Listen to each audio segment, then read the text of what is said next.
मूल निवासियों का विस्थापन। दोस्तों 11th क्लास हिस्ट्री का चैप्टर नंबर है 10, जिसमें हम मूल निवासियों का विस्थापन कैसे हुआ उसको हम समझने वाले हैं। तो सबसे पहले तो आपको इसमें समझना होगा कि यार मूल निवासी होते कौन हैं। देखिए दोस्तों, मूल निवासी या मूल बासिंदे हम उसे कहते हैं जो किसी स्थान पे पैदा हुए हैं और उसी स्थान पे काफ़ी लंबे समय से रहते चले आ रहे हैं। तो क्या हो गए, वहाँ के मूल निवासी हो गए। वैसे भारत में हम इनके लिए आदिवासी शब्द का इस्तेमाल करते हैं, ठीक है। आदिवासी आप जिसको बोलते हैं तो वही इस समय हमारे देश के मूल निवासी माने जाते हैं, ठीक है। इस बात को आप समझ जाए। तो अब हम समझेंगे कि यार मूल निवासियों का विस्थापन हुआ कैसे, ठीक है। मूल निवासी विशेषकर यहाँ पे हम उत्तरी अमेरिका के जो मूल निवासी है और ऑस्ट्रेलिया के जो मूल निवासी है उसके संदर्भ में हम इस चैप्टर को समझने वाले हैं। तो दोस्तों मूल निवासियों का जो विस्थापन का जो मेन कारण था वो था यूरोपीय कंपनियों का आगमन। अलग अलग देश में क्या हुआ, बहुत सारी यूरोपीय कंपनियों का आगमन हुआ और यूरोप के जितने भी देश थे सब मुनाफा कमाने के लिए आए थे, अपने फ़ायदे के लिए आए थे। और उन्होंने क्या किया, वहाँ के लोग जो थे दूसरे देशों के, जैसे उत्तरी अमेरिका महाद्वीप है, दक्षिणी अमेरिकी महाद्वीप है, या फिर ऑस्ट्रेलिया है, या फिर आप भारत की बात कर सकते हैं। इन देशों में क्या हुआ, यूरोपीय कंपनियां आई और वहाँ के मूल निवासियों का विस्थापन करके, वहाँ के मूल निवासियों की हत्या करके या फिर कहीं और भगा के उन ज़मीनों पे क्या करना शुरू कर दिया, कब्जा करना शुरू कर दिया। तो इसी से एक विचारधारा का उदय हुआ जिसको हम कहते हैं साम्राज्यवाद। साम्राज्यवादी विचारधारा का मतलब क्या है, अब इसको समझें, बहुत ही ज़्यादा इंपॉर्टेंट है। साम्राज्यवाद एक तरीके से वो प्रक्रिया है, ठीक है। साम्राज्यवाद क्या है, एक प्रक्रिया है जिसके द्वारा क्या होता है, कोई देश अपनी सीमा के विस्तार के लिए, ठीक है, अपने सीमा को बाहर विस्तार करने के लिए क्या करेगा, किसी देश के ऊपर आर्थिक और राजनीतिक रूप से नियंत्रण स्थापित कर लेगा, ठीक है। इसी को हम क्या कहते हैं, साम्राज्यवाद कहते हैं।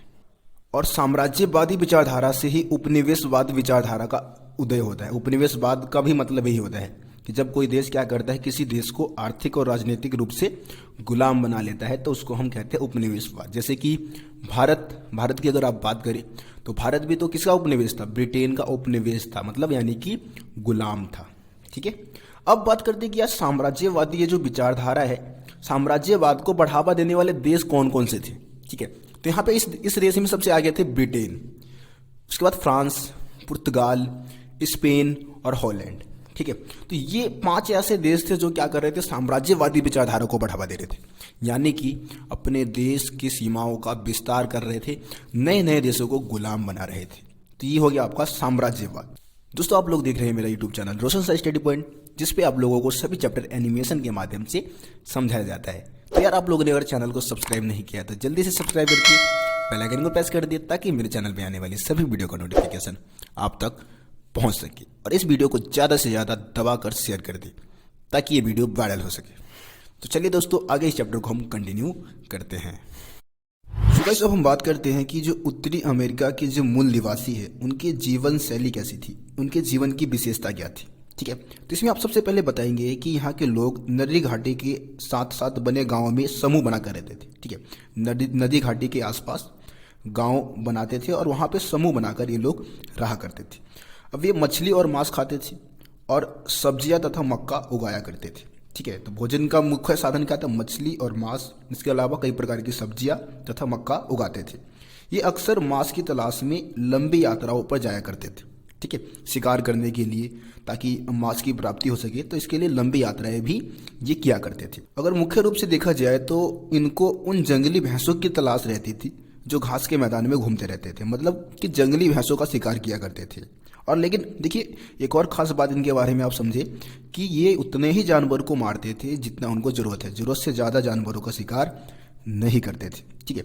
इनमें ज़मीन के नियंत्रण को लेकर कोई मुद्दा ही नहीं था, ठीक है, कि भाई हाँ ये मेरा ज़मीन है, ये मेरा ज़मीन है, ऐसा कोई मतलब मुद्दा ही नहीं रहता था। ज़मीन को लेकर कभी संघर्ष ही नहीं हुआ, क्योंकि वहाँ पे बहुत ज़्यादा मात्रा में ज़मीनें थी, जिस कारण ज़मीन के नियंत्रण को लेकर कोई मुद्दा इनके बीच में या कोई संघर्ष इनके बीच में नहीं होता था।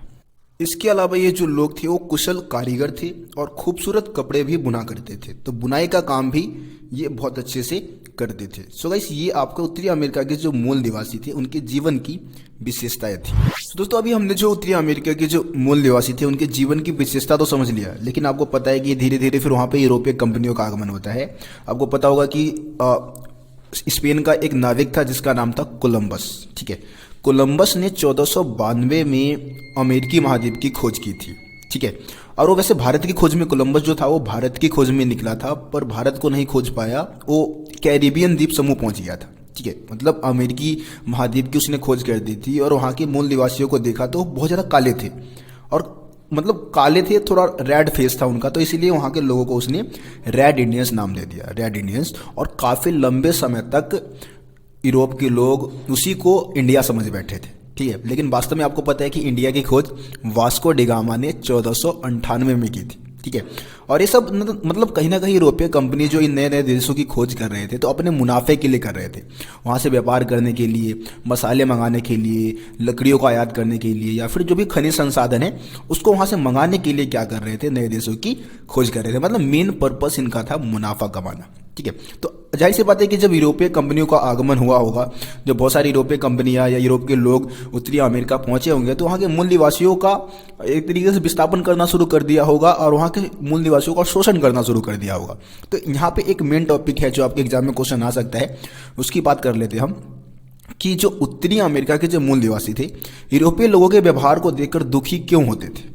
ठीक है, तो यहाँ पे अगर हम मूल निवासियों की बात करें तो मूल निवासी जिन चीज़ों का आदान प्रदान यूरोपीय लोगों के साथ करते थे वे उनके लिए दोस्ती का उपहार समझते थे, है ना। दोस्त समझ के क्या करते थे, उनको चीज़ों को दे दिया करते थे। लेकिन दूसरी ओर अमीरी का सपना देखने वाले जो यूरोपीय लोग थे, उनके लिए मछली, रोएदार खाल या फिर जो भी मसाले हैं वो सब उनके लिए क्या थे, माल थे। मतलब जिसको वो बेचकर वो काफ़ी ज़्यादा मुनाफा कमा सकते थे। ठीक है, तो इन बेची जाने वाली चीज़ों का जो भी दाम था या ठीक है और पूर्ति था, वो साल दर साल क्या होता था, बढ़ता रहता था। जो भी वस्तुएं ये मूल निवासी यूरोपीय लोगों को बेचते थे या देते थे, साल दर साल उनका रकम जो था, उसका जो मूल्य था वो बढ़ता रहता था। और मूल निवासियों को इसके इन वस्तुओं के दाम के बारे में, कि भाई ये मसाले जो है या रोएदार जो खाल है वो बहुत ज़्यादा कीमती है, इसके बारे में मूल निवासियों को कुछ भी पता नहीं था, है ना। क्योंकि यूरोप का जो बाजार है, यूरोप के बाजार की जो स्थिति है उसके बारे में इनको क्या पता है। उनको ये थोड़ी नहीं पता है कि जो ये यूरोप लोग को जो ये रोएदार खाल दे रहे हैं या फिर कोई मछली दे रहे हैं या कोई जितनी भी कीमती वस्तुएं दे रहे हैं, उसको यूरोप में बेच के काफ़ी ज़्यादा मुनाफा कमा रहे हैं, है ना। तो इस बात का तो जरा भी ज्ञान नहीं था मूलवासियों को। इसके अलावा यूरोप के लोग क्या करते थे, यूरोप के जो व्यापारी थे मूल निवासियों को कभी कभी उनके चीज़ के बदले तो बहुत कुछ दे दिया करते थे और कभी कभी कुछ भी नहीं देते थे, है ना। बहुत ही कम दाम दिया करते थे, जिस कारण भी यहाँ के लोग नाखुश रहते थे। इसके अलावा यूरोपीय लोगों के लालच को देखकर भी ये बहुत ज़्यादा दुखी थे, क्योंकि यूरोप के लोगों ने क्या किया, वहाँ के मतलब रोएदार खाल पाने के लिए, रोएदार खाल की प्राप्ति करने के लिए अनेक जानवरों की हत्या कर दी, उनको हलाल कर दिया, है ना। और मूलवासी इस बात से बहुत ज़्यादा डरे हुए थे, भयभीत थे कि ये जो जानवर है वो उनसे इस विध्वंस का बदला जरूर लेंगे, है ना। मूल निवासियों में डर पैदा हो गया था, क्योंकि मूल निवासी पहले भी शिकार करते थे, लेकिन उतना ही शिकार करते थे जितना कि उनको जरूरत था। रोज की भोजन के लिए या फिर और चीज़ों के लिए जितनी जरूरत होती थी उतना ही शिकार किया करते थे। लेकिन जो यूरोप के लोग थे वो तो व्यापार के लिए आए थे, और व्यापार को बढ़ावा देने के लिए क्या करते थे, बहुत ज़्यादा जानवरों को, अपने मुनाफा कमाने के लिए बहुत ज़्यादा जानवरों की हत्या कर दिया करते थे। तो जो मूल निवासी थे उनको ये चिंता सताता था कि ये जो जानवर है उनसे इस विध्वंस का बदला जरूर लेंगे। सो गाइस, ये जो टॉपिक है ये भी आपका खत्म हो चुका है। सो दोस्तों, आज की इस वीडियो में मैंने आप लोगों को कुल मिलाकर 4 टॉपिक समझा दिए। सबसे पहले मूलवासी का अर्थ क्या होता है, उसके बाद साम्राज्यवाद का अर्थ बताया आपको, उसके बाद उत्तरी अमेरिका के जो मूल निवासी थे उनकी जीवन शैली के बारे में बताया, और लास्ट में मैंने बताया कि उत्तरी अमेरिका के जो मूल निवासी थे वो यूरोपीय लोगों के आगमन का विरोध क्यों करते थे या फिर उनके व्यवहार को देखकर दुखी क्यों थे। तो ये 4 टॉपिक हमने समझा है यार। इस वीडियो को आप लोग ज़्यादा से ज़्यादा शेयर कर दो। चैनल को सब्सक्राइब नहीं किया है तो सब्सक्राइब करके बेल आइकन को प्रेस करो, और इसके अलावा टेलीग्राम को आप जरूर ज्वाइन कर लो। टेलीग्राम पे आपको सभी चैप्टर के नोट्स प्रोवाइड करा दिए जाएंगे। तो चलिए दोस्तों, मिलते हैं फिर आप लोगों से अगली वीडियो में। तब तक के लिए जय हिंद, जय भारत, अपना ख्याल रखिए।